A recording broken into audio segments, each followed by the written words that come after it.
Sam nie wiem, po co to trzymam. Jaka to niby pamiątka, bardziej narzędzie własnej udręki niż miła wspominajka. Ale coś mi nie pozwala tego wyrzucić. Jakiś głos w głowie mówi, że to byłoby złe i znaczyłoby, że już nie pamiętam. A jest wręcz przeciwnie. Nie mogę zapomnieć. Nie mogę zapomnieć poranków, skoro świt, by w kapciach wyjść na spacer, prania pościeli co drugi dzień, bo sierściuk zostawił na niej dywan z własnego futra, no i oczywiście powrotów do domu, w którym nieopatrznie zostawiłem worek na śmieci, który natychmiast stał się ofiarą niezaspokojonego głodu mojego śmieciożercy. Słowem, nie mogę zapomnieć o swoim kochanym kundlu.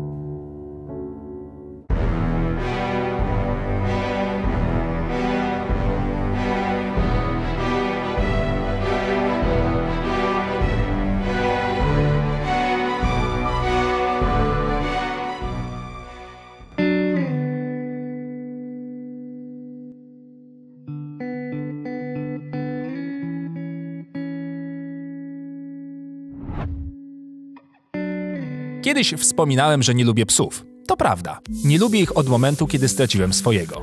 Zabrała go starość i rak wszystkiego. Po zamknięciu tego rozdziału już nigdy nie byłem w stanie wrócić do posiadania zwierzaka z inteligencją i aparycją większą od złotej rybki. Bo jak człowiek urodzi się psiarzem, to jest nim do końca życia, tyle że nie zawsze jest w stanie praktykować.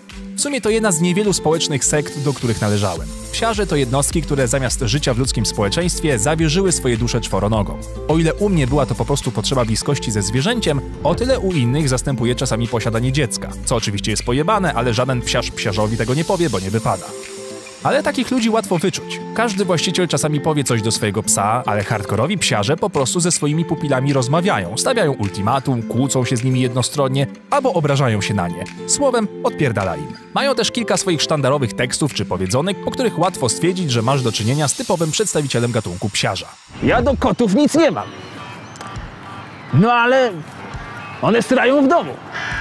I to jest pojebane. Wie pan, taka ciekawostka, że odkryto, amerykańscy naukowcy odkryli, więc wierzę, że właściciele psów żyją 5 razy dłużej niż właściciele kotów. No to daje do myślenia, proszę pana. Ja miałem dużo psów, proszę pana. To jest mój 5. Wszystkie pochowałem na swojej posesji, żeby być blisko nich. Jak padnę, to też się tam położę, żeby być bliżej. Tylko ze studni mi śmierdzi trochę. Ja osobiście uważam, że jak ktoś kupuje swojemu psu karmę za 20 zł, no to powinien wisieć kurwa na haku. No, to jest potwór, nie człowiek. O, akurat kubkę robi. Proszę pana, z niego to takie balasy wychodzą, że szok. Pancer, chodź. Proszę pana, odrobaczenie, chipowanie, od czasu do czasu USG, o karmie to już nawet nie wspominam. No, naprawdę. I ktoś mówi, że dzieci są drogie. Życia nie znają. Z psem. Naprawdę. No kto tak pięknie sapie? Kto tak pięknie sapie?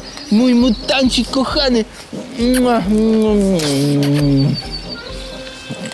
Ona je tylko parówki na parze. Pikochaj nie daje, bo potem ma sraczkę. No ja wiem, że przebieram ją w sukienki. No ale przecież nikomu krzywdy nie robię.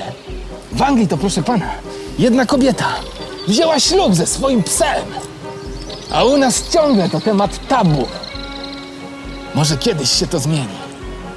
Sunia, wyszłabyś za pańcia? Sunieczka kochana. No, ładnie kucasz. A, kupę robisz. Pójdzie na Tindera. Co tu sprzątać? Mały piesek, mała kupa. Zresztą bądźmy eko. Szkoda foliowych torebek. Blondi, chodź już. Opowiem panu jeszcze jedną historię. O pani Grażynce z klatki obok, na parterze. Umarła na zawał. Nikt nie był w stanie się do niej dostać. Pukają, nie otwiera. W końcu ją znaleźli, po 2 tygodniach. Śmieszna historia, proszę pana. Koty zjadły jej twarz. Tu na Wawrze. Ale psiarze już tacy są. Zresztą szanujemy wszystkich innych, prócz oczywiście tych kurew kociarzy. Tfu.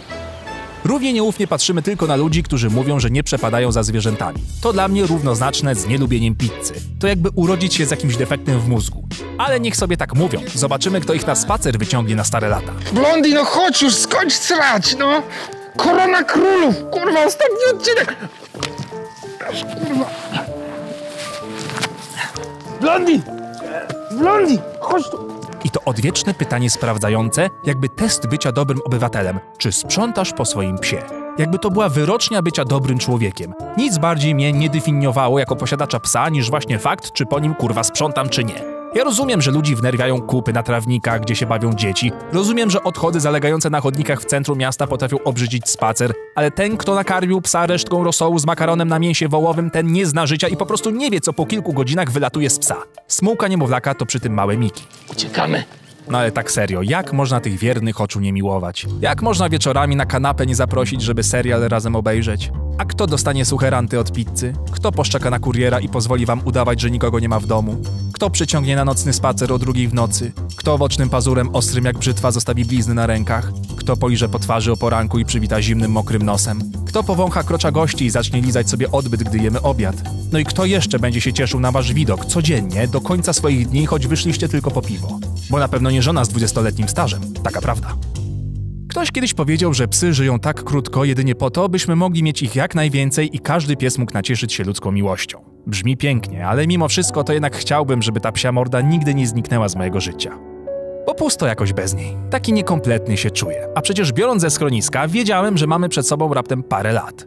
To po co się właściwie godzimy cierpieć po każdym przyjacielu z ogonem? To chyba wiedzą tylko psiarze. No i może kociarze. Ale tylko może.